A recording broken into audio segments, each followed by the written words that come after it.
and welcome to the End in Mind podcast. I'm your host, Caitlin, the owner of Meraki Media Management. The End in Mind is a place where we come to share stories, tips, and strategies of many entrepreneurs, creatives, business owners, and just some people that aren't willing to live the traditional lifestyle. We talk about how to live outside of the box today and how to incorporate what really is important in your life to keep that end goal always in mind. Again, if you would like to reach out to me in any type of way, you can find me on Instagram at Meraki_media_management. And I hope to hear from you all soon. Thanks so much and enjoy our show.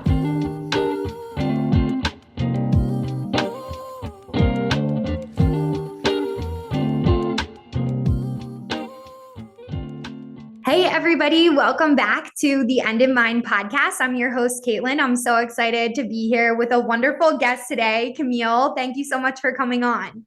Thank you for having me.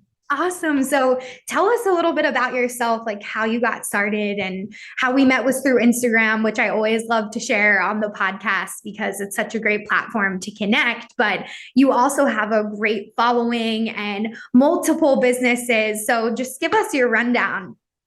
Yeah. Well, thank you so much for having me. I love podcasting and meeting people. And I feel like that's what boosted me to start a podcast in 2020 was because I was really missing that engagement with other people, learning from other people. And I am a life student. So I am very multi-passionate and I am a mother of 4. So you can imagine that wanting to pursue business outside of being a mother takes ambition because motherhood in and of itself is crazy.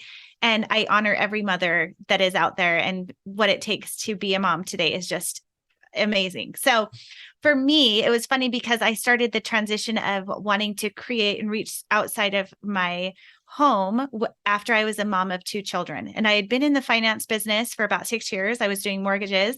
And for those of you who were around in 2008, that was when we had the big market crash and all of the mortgage businesses were falling under. And that's when I lost my job. And so I also became a mother in 2008. And a few years later decided that I wanted to reach outside the walls of my home and teach others and learn from others online. So I started a blog called mymommystyle.com, which was pretty much taking everything I had done for my career as far as my formal education, family and consumer science education. I'm a certified teacher and thought, man, if I want to talk about parenting and recipes and interior design and child development and relationships, all the things I would have been teaching in a traditional classroom, and brought them to the interweb on a blog, which at the time was really new. It was something that people were doing kind of as more of a journal keeping situation. It wasn't considered a career. It wasn't even considered something that people were taking seriously. If you were a mommy blogger, that's a title that stuck and many hate because it did start that way, where it was kind of more of this journal keeping situation, where now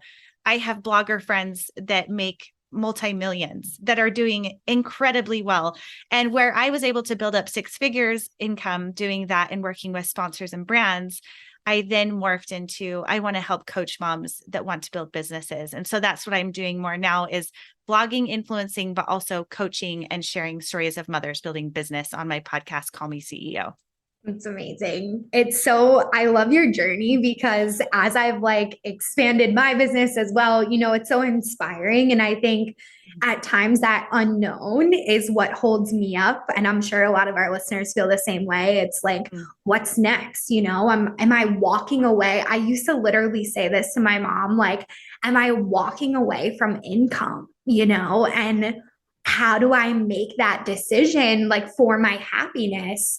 And I feel like you've totally made that shift and you've been able to do both while also being a mom of 4. It's miraculous. So can you tell us more about how that shift went for you and what that journey looked like as you were expanding into coaching? Yeah.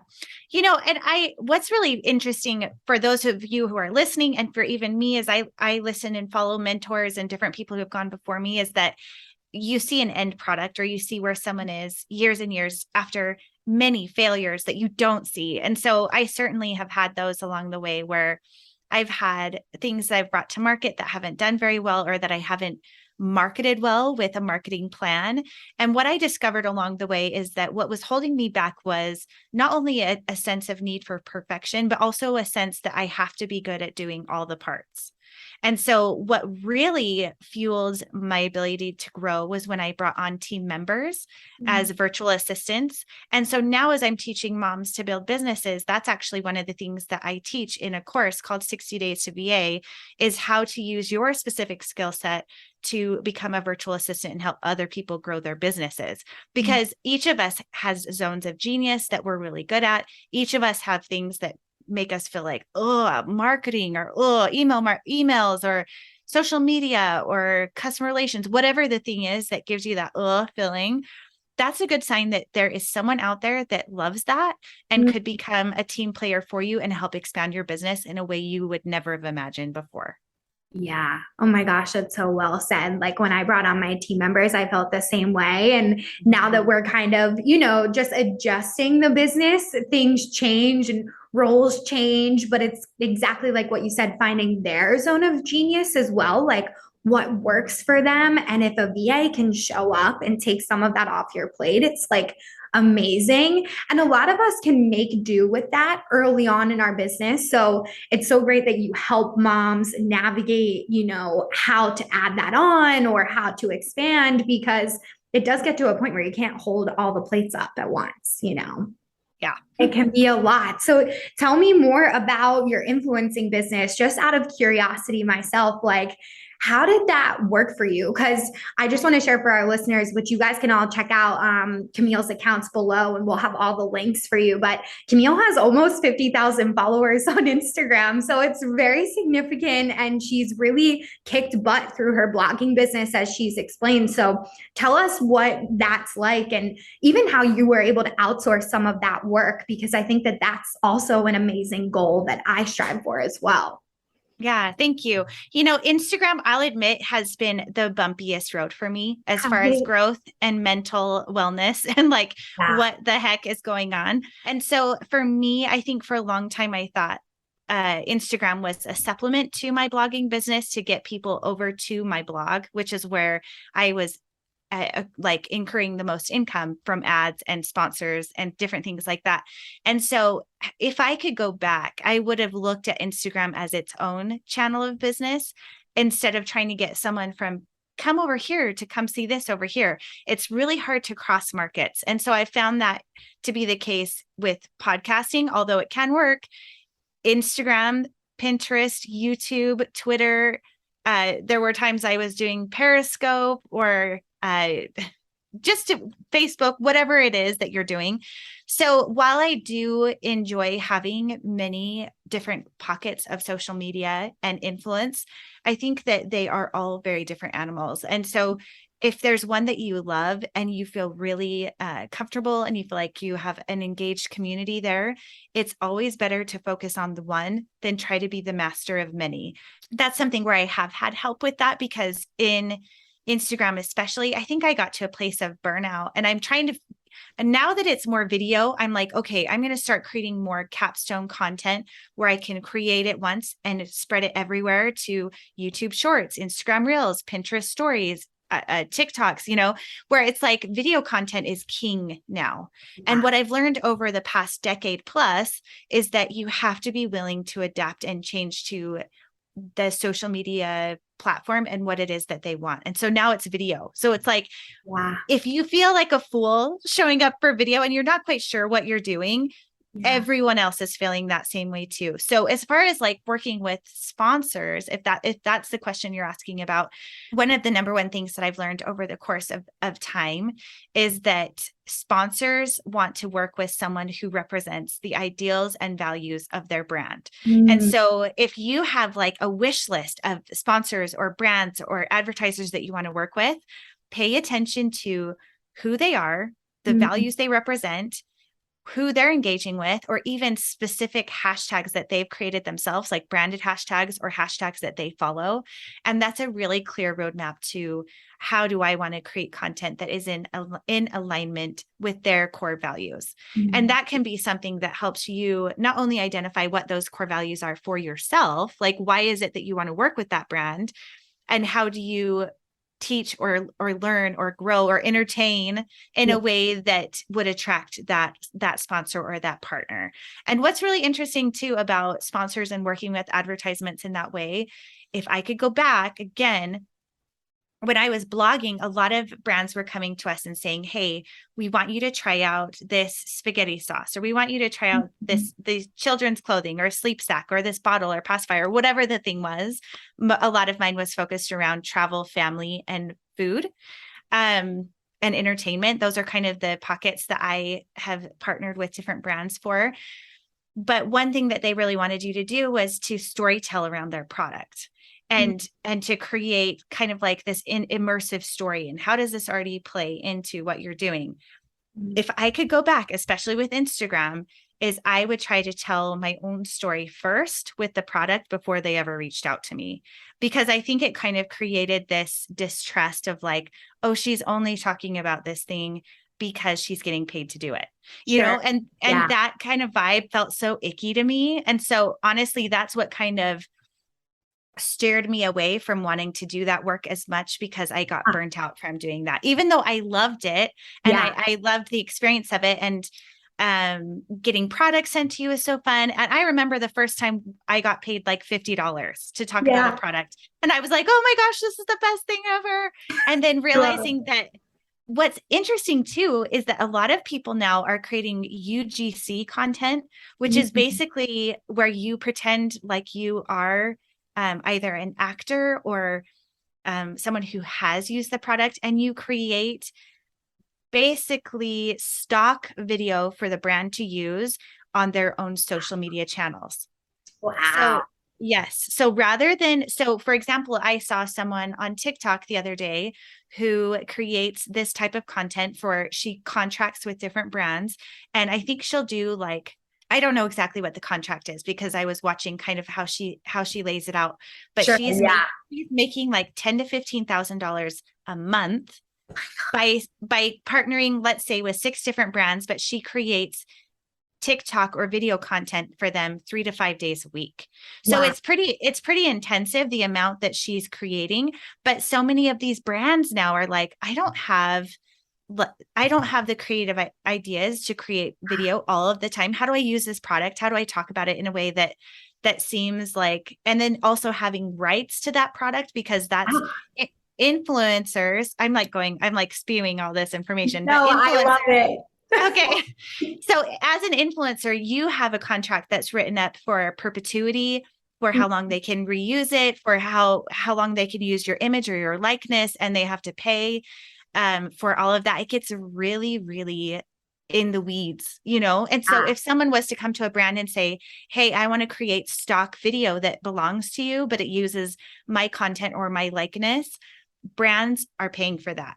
Wow. And you don't even have to have a following yourself. You just create the content for them to use on their page so that it looks as though they have influencers creating it and sharing it with them. Does that make sense? Totally. I'm like going over this conversation. I can do this, you know? I'm sure you totally could. The person I was watching, you know, she would have create a video of like having flowers shipped to her, or like one of those massage guns. And that's the thing, is that a lot of brands, what they want is they want to have content created so that they can repurpose it for their own usage, right? Unless back in like the more influencer type, they're borrowing your audience. But now that brands themselves are saying, well, why don't we grow our own audience? They're starting to pay for people strictly to just make the video content so that they have content fit to fill their pages. That is so cool. And I love how you're explaining this trend. It's a huge shift in the market, you know, like now the content creators are going to be subcontracted out, which honestly, as being in the business for this long, I'm not sure if this resonates with you. It's kind of like, it's about damn time, you know? Yeah. Some of these people have done this for years and they've never quite found their place, you know? So that's amazing. And that's really exciting for job opportunities too. Like young kids that are amazing at TikToks and a client of mine, we actually just brought on, we're taking on like very minimal management clients right now, just because it's like mental health, exactly like how you said, which I would love to loop back to later if you're like comfortable with sharing about that. Sure. That's something we talk about frequently here on the End in Mind. It's like a big topic because as business owners, we have to be on the platform to be successful. That's how it feels. That's what we're told. And we do, we have to have a presence, but it can totally mess us up a little bit. And with this management client, we've been doing TikToks and looking at trends. And it was so funny, like the trends that my team had pulled, I was explaining to her, these are like not edited clips. Like this is like an everyday gas station that Arizona iced tea has somebody walking into and just creating product out of, like it's branded product images or video. And she was like, oh yeah, like that's so interesting. I was like, yeah, so you don't have to have like full glam when you're doing a video. People want authenticity. Like that's how much the market has shifted over these past few months. And I see it now more than ever on TikTok. And it took me a while to get on TikTok, I'll be honest. Like it's very recent for me. And now that I'm on it, it makes so much sense, like people just want to see their product involved in their everyday lifestyle. It's like, how does this seamlessly fit in? It makes sense, when you think of it. Yeah. I like TikTok more for that reason because it feels like a much more welcoming space. However, there are a lot of trolls. Don't get me wrong. There are a lot of trolls, but I feel like TikTok is embraces the messy more than Instagram does.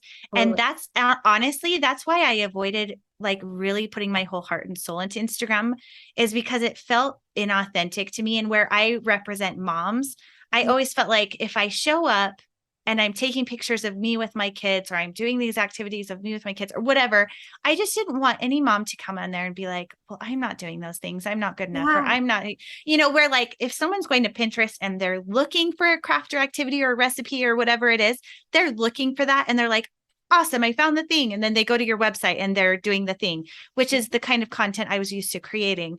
Then Instagram came along and I was like, crap, I just feel like I would get messages of like, how do you do it all? Or why do this or that or that, and I just, it felt slimy. It felt slimy in the mom department. And then TikTok came along and I was like, yes, messy bun, no makeup. Like these are my people. And I feel like TikTok has created this space of like, just show up how you are. And as a creator still, I'm like, oh crap, but I have to make it look pretty. Like there's always that in the back of your head because that's what we have been trained sells, because we're trying to mimic a professional magazine or a TV ad or whatever it is. And so it's an interesting space to be in because there's definitely a tug and pull of that where you'll put in a whole bunch of time and effort into a video and it'll totally flop.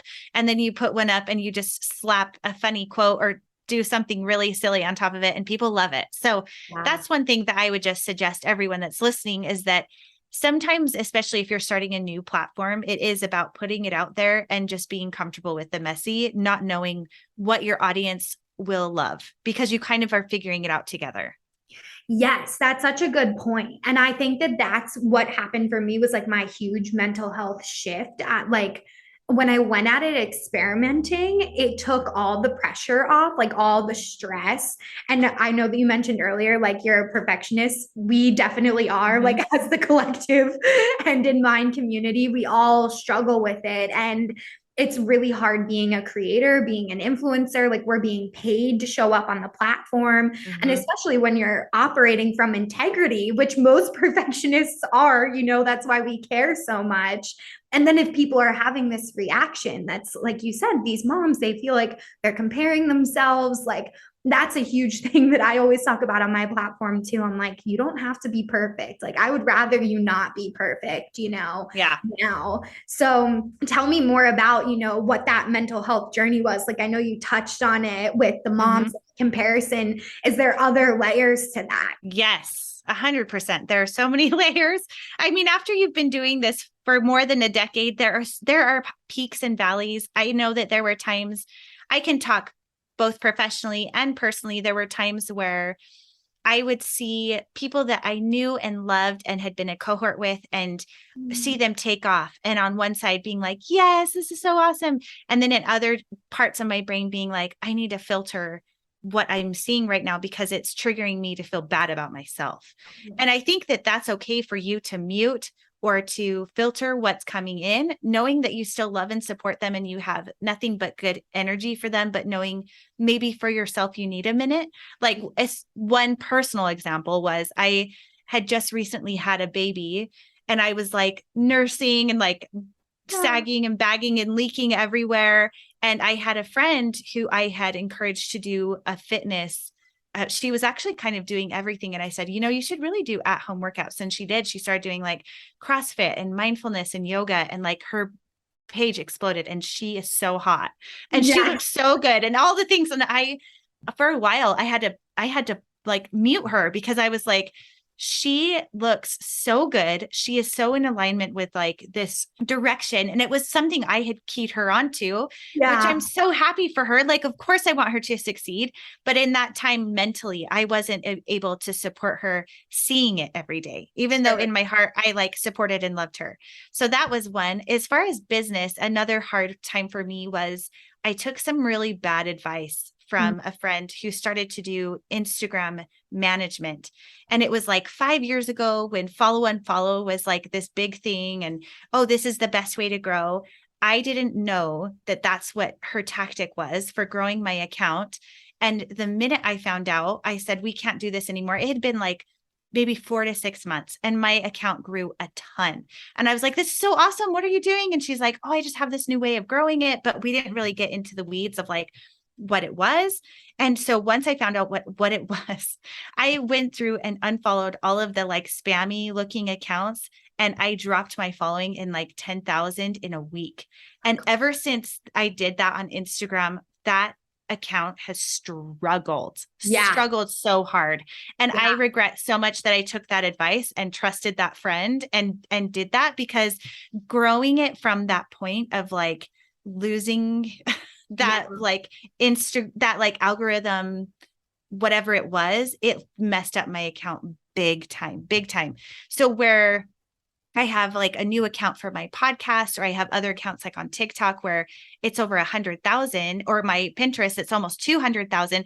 Like that grew organically and so much better than the one that I gave over to a friend that said she had this great way to grow my account. And I am still kicking myself because it has affected my algorithm and like the engagement of like people who really want to be there. So I regret that. And so when I went through that phase of like knowing what had happened and then like trying to redeem the account after that and making it look like shady, like, why is it this way? It just, I don't know. That was a really hard time for me. So especially like during the pandemic, really slowed down on Instagram because I felt like it wasn't my most authentic place because of everything that happened with my account. And I didn't want it to seem shady, even though I knew that that wasn't how the whole account was built. And that wasn't like what really was my intention or anything like that. That was that was just a really hard place for me to be. So don't fall into the tricks of someone saying that they know it's like the get rich quick. Like it's always going to be the slow and steady, the personal relationships, making social media social like we did, like actually making a connection that counts. So that would be probably one of the lowest parts. And then getting out of that of like, it's not about the numbers, it's about serving the people. Yeah. Oh my gosh. But that's such an amazing like arc. And I'm so glad that you shared that and you're open to sharing it, because so many people would be like, hold that story tight. I had my experience as well. Like before I started managing Instagrams, I was like, well, if people can just buy followers, this is 3 years ago now. I was like, well, I guess I have to try it, Like, I'm going to have to buy 500 or I think I bought 100 at the time, but my account was like, had 50 followers. So it was like a big deal.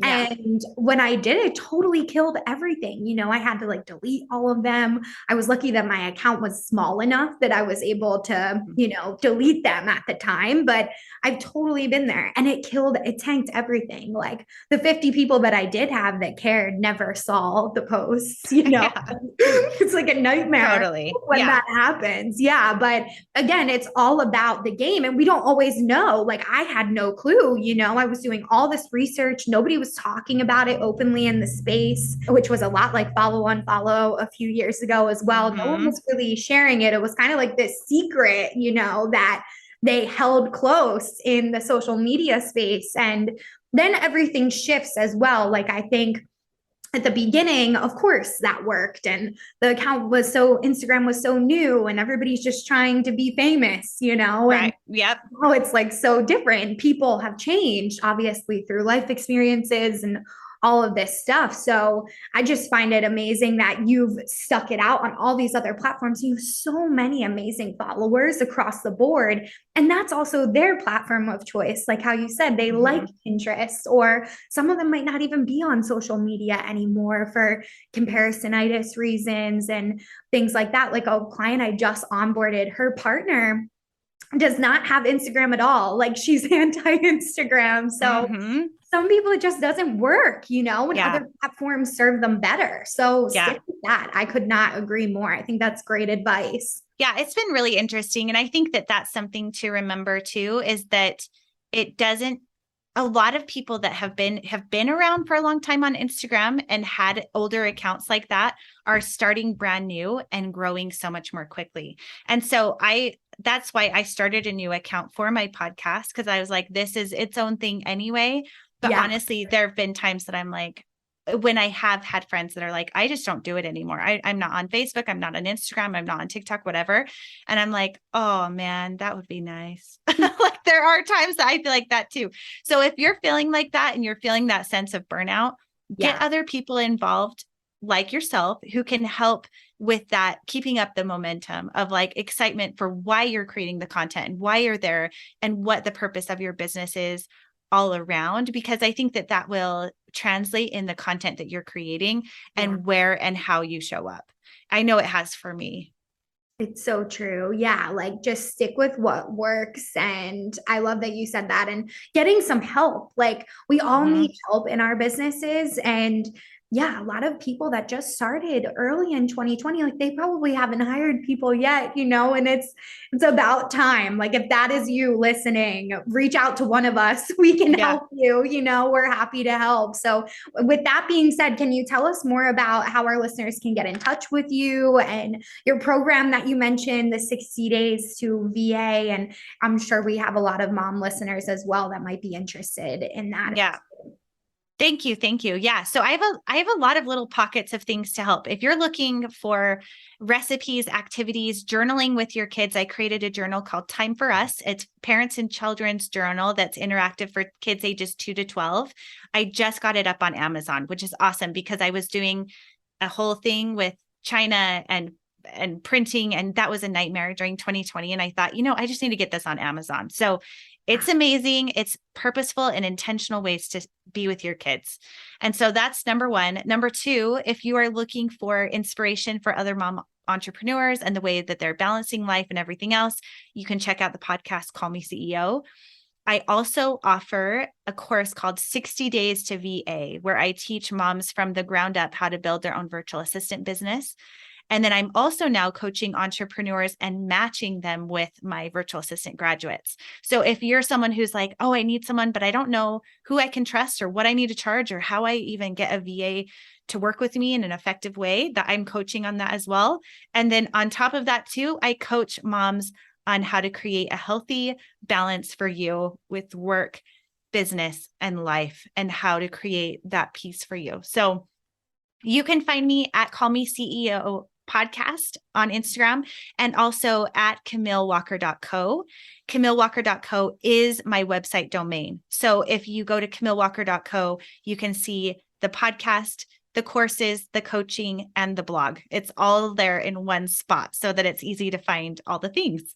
Love it. That's perfect. And we'll have the links below too if you're driving or multitasking. You guys can come back to this. Thank you so much for coming on, Camille. I seriously had the best time. I learned a lot, took a lot of notes.